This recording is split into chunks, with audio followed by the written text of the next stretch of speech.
नमस्कार। Education plus academy पर आपका स्वागत है।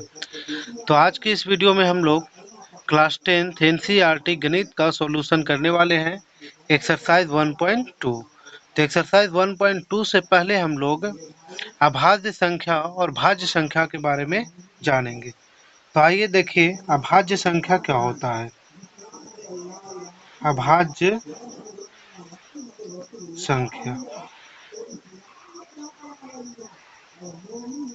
वैसी संख्याओं को हम लोग अभाज्य संख्या कहते हैं जिनका केवल दो गुणनखंड हो। केवल दो गुणनखंड का मतलब है कि एक गुणनखंड तो वह स्वयं होगा और दूसरा गुणनखंड क्या होगा, एक होगा।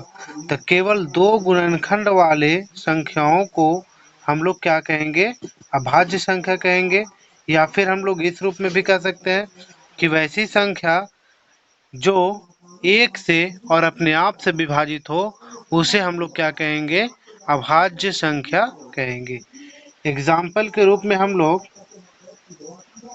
दो ले लेते हैं। दो का देखिए कितना गुणनखंड है, तो दो एक से डिवाइड होगा और कितना से डिवाइड होगा, तो दो से डिवाइड होगा। तो सबसे छोटी अभाज्य संख्या क्या हो जाएगा, दो हो जाएगा। सबसे छोटी अभाज्य संख्या कितना है, दो। अगर हम लोग ले लेते हैं तीन को, ठीक है, दूसरा एग्जाम्पल तीन। तो तीन कितना से डिवाइड होता है, एक से डिवाइड होता है और कितना से डिवाइड होता है, तीन से। तो इसमें भी देखिए दो गुणनखंड है ना। तो जिसमें दो गुणनखंड होगा यानी एक से डिवाइड होगा और अपने आप से डिवाइड होगा तो उसको हम लोग क्या कहेंगे, अभाज्य संख्या कहेंगे। ठीक है, अगली संख्या आती है भाज्य संख्या। भाज्य संख्या, तो भाज्य संख्या हम लोग किसको कहेंगे, यानी वैसी संख्या जिसमें दो से अधिक गुणनखंड होंगे। दो से अधिक गुणनखंड का मतलब है कि एक और अपने आप के अलावे कोई और अन्य संख्या से विभाजित होगा। जैसे यहाँ पर हम लोग अगर डिफिनेशन के रूप में कहें तो वैसी संख्याएं जिनका दो से अधिक गुणनखंड होगा, या फिर हम लोग दूसरे तरह से इसे डिफाइन कर सकते हैं कि वैसी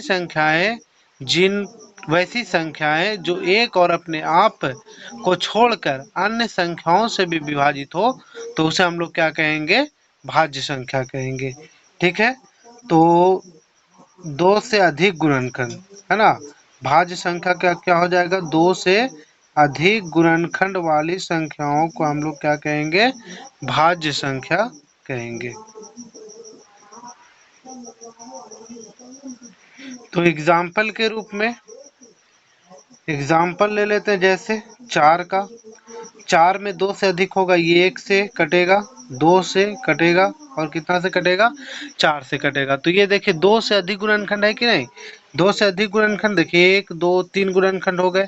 अगर हम लोग ले लेते हैं कितना, नौ, तो नौ देखिए एक से कटता है, तीन से कटता है और कितना से कटता है, नौ से। तो इसमें भी कितने गुणनखंड हो गए, तीन गुणनखंड हो गए, यानी दो से अधिक गुणनखंड हो गए। तो दो से अधिक गुणनखंड हो जाएगा तो हम लोग उसको क्या कहेंगे, भाज्य संख्या कहेंगे। अब हम लोग एक एग्जाम्पल लेते हैं, जैसे 36। 36 है, तो 36 को हम लोग डिवाइड करते हैं, है ना, दो से, ये 18 बार में, दो से 9 बार में, तीन से 3 बार में और तीन से ये एक बार में, है ना। तो अब यहाँ से 36 को हम लोग क्या लिख सकते हैं, दो गुने दो गुने तीन गुने तीन। ठीक है, अब यहाँ से हम लोग जो भी देख रहे हैं कि ये दो है, ये तीन है, ये तीन है, ये तीन है, तो यहाँ पास की जो भी संख्या है वो अभाज्य संख्याएं आ रही है। यहाँ पास की जो भी संख्याएं वो क्या है, अभाज्य संख्याएं आ रही है। तो इसका मतलब ये हुआ कि भाज्य संख्याओं को, है ना, भाज्य संख्याओं को अभाज्य संख्या के गुणनफल के रूप में हम लोग लिख सकते हैं। ठीक है, भाज्य संख्याओं को अभाज्य संख्या के गुणनफल के रूप में लिख सकते हैं। तो यही हमारा, इसी बात को एक प्रमेय के रूप में दे दिया गया है जिसका नाम है अंक गणित का मूलभूत प्रमेय। अंक गणित का मूलभूत प्रमेय।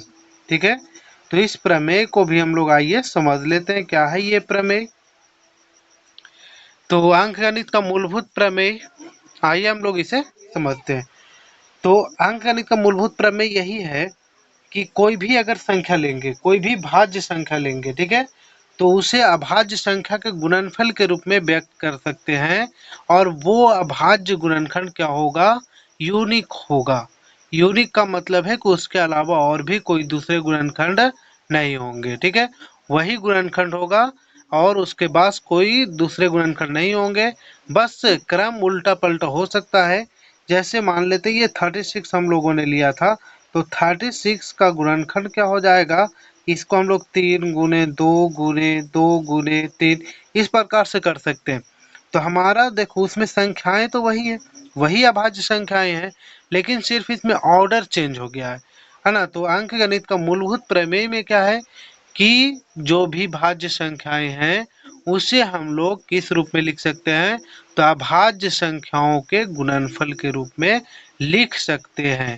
और यह अभाज्य संख्याओं का जो गुणनफल है ये यूनिक होगा। और यूनिक का मतलब है कि वो किसी, है ना, यूनिक का क्या मतलब है कि वो संख्याएं और अधिक नहीं होंगी, मतलब वही होगा, उसके अलावा कोई दूसरा फैक्टर उसका नहीं होगा, ठीक है। तो ये था अंक गणित का मूलभूत प्रमेय।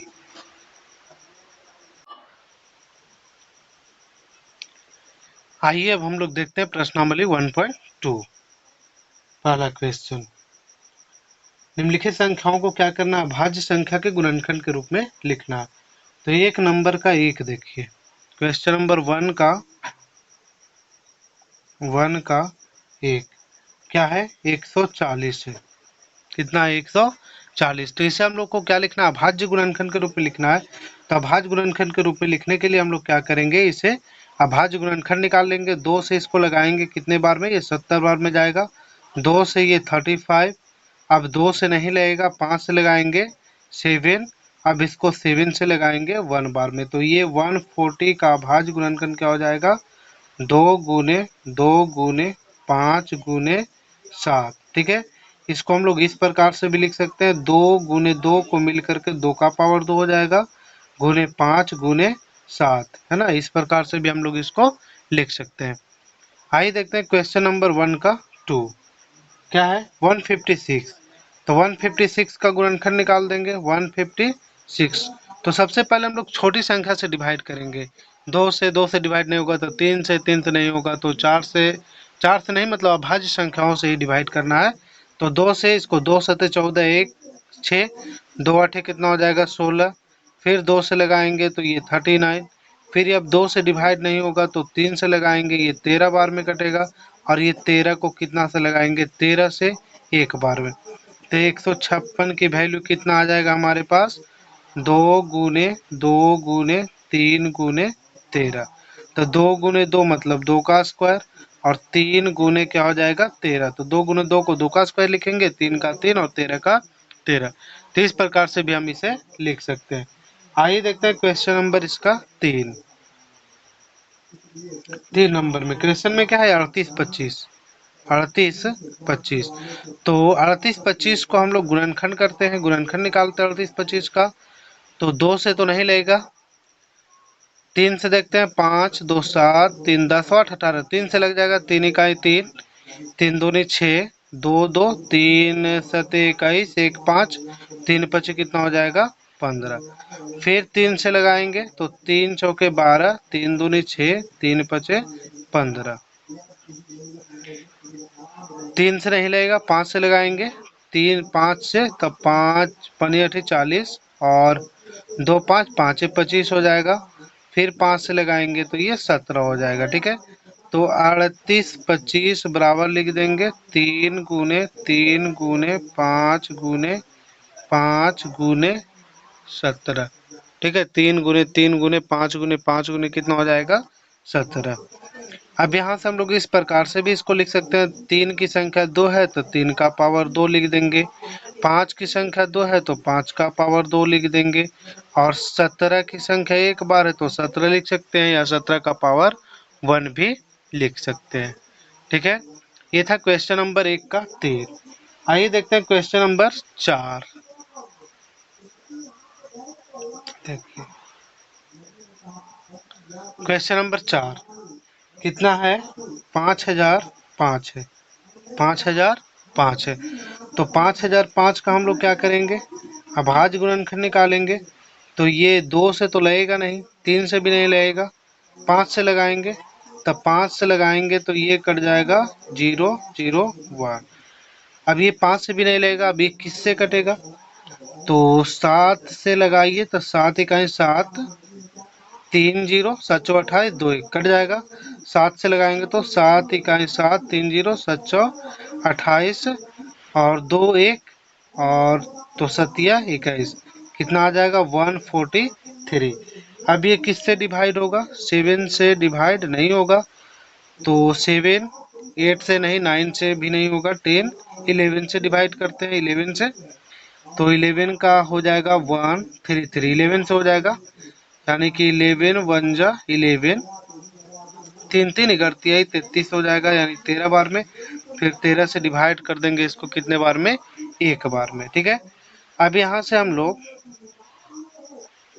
देखिए कि 5005 को अभाज्य गुणनखंड के रूप में लिखना है, तो कैसे लिख सकते हैं, 5 गुने 7 गुने 11 और गुने क्या हो जाएगा 13। ठीक है। अब ये पांचवा क्वेश्चन देख लेते हैं क्या है। पांचवा है 74 29, 74 29। अब इसका हम लोग क्या करेंगे, अभाज्य गुणनखंड निकालेंगे।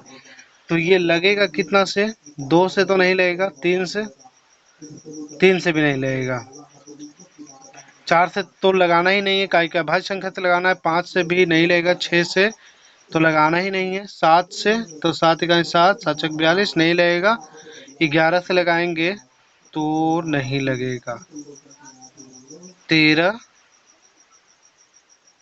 13 से भी नहीं लगेगा, 15 से तो लगाना ही नहीं, 16 17 30 17 से लग जाएगा। ठीक है। तो 17 से लगाएंगे तो 17 दूनी कितना हो जाएगा 34, 17 3 17 चौके 68 हो जाएगा, 4 बार में, 4 4 8, 8 और 2 बचा, तो 17 तिया 51, 17 चौके 68 हो गया, 2 6 2 बचा, तो 17 तिया कितना हो जाएगा 51 और 17 17 कितना हो जाएगा 119। ठीक है। अब यहाँ से हम लोग कितना से लगाएंगे इसको, तो 17 से लगाएंगे तो लगेगा, 17 दूनी 34, 17 दूनी 34, 6 3 9 7 नहीं लगेगा, 19 से लगाइए, 19 19 दूनी 38, 5 7 लग जाएगा, 19 से तो 19 दूनी हो जाएगा 38, 5 7 19 तिया 57। अब 23 किससे लगेगा, तो 23 से ही लगेगा, यानी कि 7 4 2 9 के जगह पर 17 गुने 19 गुने 23। तो ये हो गया अभाज्य गुणनखंड के रूप में, इसे हम लोगों ने लिख लिया। ठीक है। तो अब आगे बढ़ते हैं हम लोग क्वेश्चन नंबर 2 पे। क्वेश्चन नंबर 2, पूर्णांकों के निम्नलिखित युग्मों के एचसीएफ और एलसीएम ज्ञात कीजिए तथा इसकी जांच कीजिए कि दो संख्याओं का गुणनफल बराबर होता है एचसीएफ गुने एलसीएम। तो इसमें हम लोग को क्या करना है, पहले एचसीएफ निकालना है, फिर एलसीएम निकालना है, फिर चेक करना है कि दोनों संख्याओं का जो गुणनफल है एलसीएम और एचसीएफ के बराबर है या नहीं है। ठीक है। तो आइए हम लोग देखते हैं पहला क्वेश्चन। पहला क्वेश्चन कितना है, 26 और 91, 26 और क्या है 91। तो हम लोग क्या करेंगे, 26 26 का हम लोग गुणनखंड निकाल लेंगे 2 से 13 बार में, और 13 से ये एक बार में होगा, तो 26 बराबर हो जाएगा 2 गुने 13। फिर 91 का अगर हम लोग निकालेंगे तो 7 से लगेगा ये 13 बार में, और फिर 13 से लगेगा ये एक बार में, तो 91 बराबर हो जाएगा, 91 बराबर हो जाएगा 7 गुने 13। 91 बराबर क्या हो गया 7 गुने 13। अब यहाँ से देखिए एचसीएफ निकालना है इन लोगों का। तो एचसीएफ निकालने के लिए हम लोग को जो दोनों में कॉमन रहेगा वही हमारा एचसीएफ आएगा। ठीक है। तो दोनों में वैसी कौन सी संख्या है जो मिल रही है, तो 13 है, यहाँ देखिए 13 दोनों में मिल रहा है, तो यही हमारा क्या हो जाएगा एचसीएफ। अब हम लोग को निकालना है इसमें क्या एलसीएम। तो एलसीएम निकालने के लिए हम लोग क्या करते हैं कि जो दोनों में मिल रहा है ना उसको एक बार लिखना है, जो दोनों में मिल रहा है उसको एक बार लिखना है, और जो नहीं मिल रहा है उसको सभी को लिख देना। तो 13 मिल रहा था, दोनों में एक बार लिख दिए। और ये देखिए 2 और ये 7, 2 और ये 7 नहीं मिल रहा है, तो इसको भी हम लोग लिख देंगे। ठीक है, तो 13 दूनी 26, 26 सते 182, यानी इसका एलसीएम कितना आ जाएगा 182। अब हम लोग इसमें क्या करना है, इसको जांच करना है। ठीक है, चेक करना है। तो चेक करते हैं हम लोग इसको। चेक, दो संख्याओं का गुणनफल बराबर क्या, एलसीएम गुने एचसीएफ। तो इधर लिख लीजिए, दो संख्याओं का गुणनफल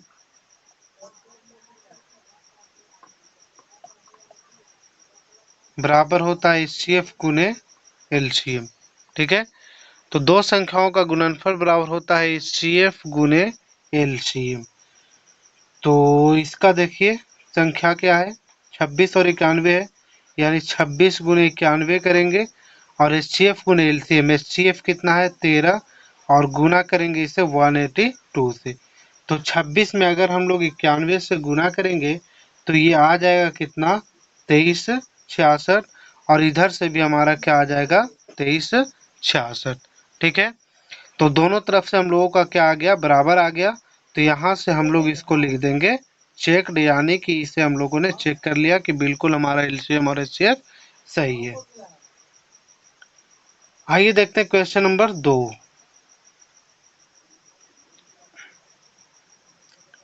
510, 510 है और कितना है 92।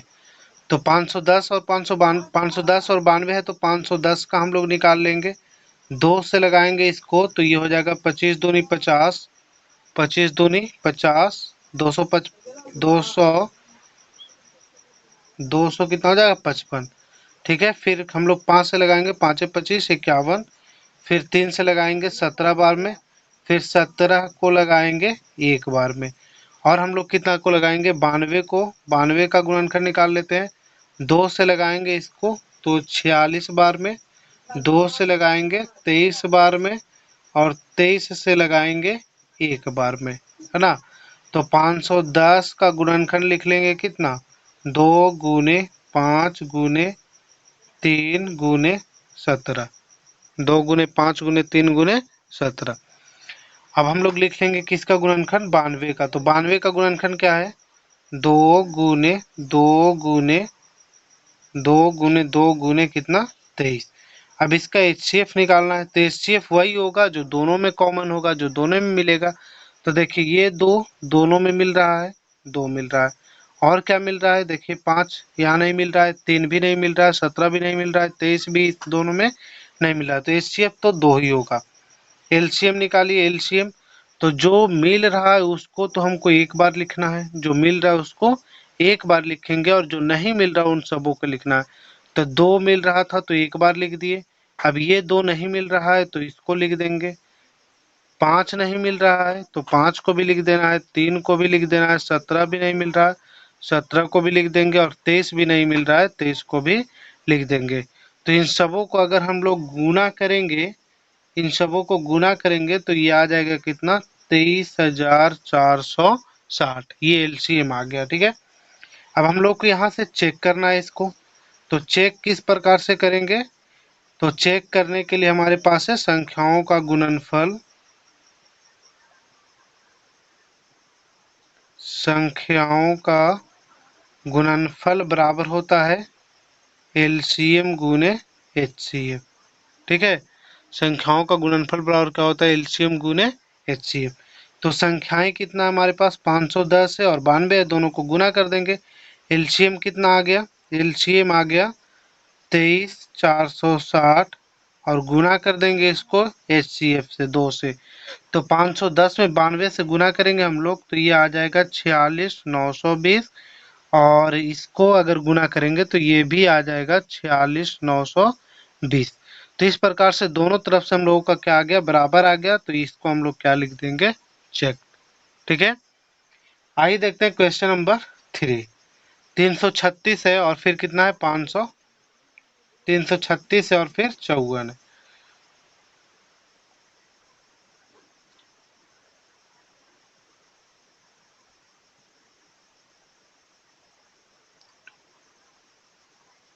336 है और कितना है 54 है।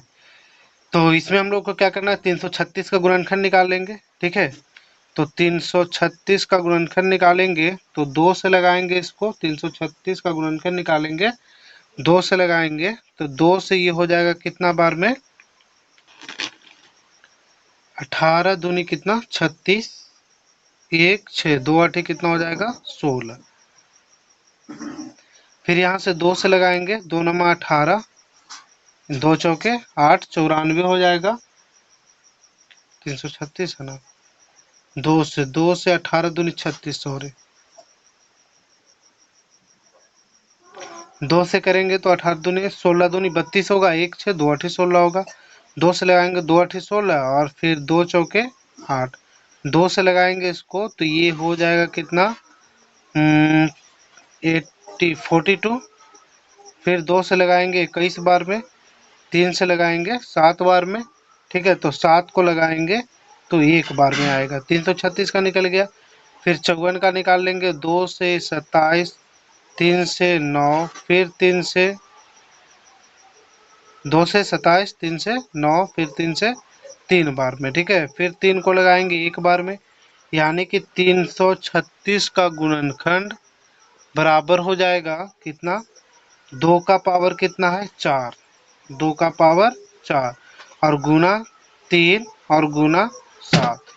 फिर 54 का गुणनखंड देखिए, 2 का पावर 1 है, 3 का पावर 3 हो जाएगा, 3 है और यहाँ से बस HCF निकालना आसान है। HCF हम लोग किसको निकालेंगे, तो जो दोनों में मिलेगा वही क्या कहलाएगा, HCF कहलाएगा।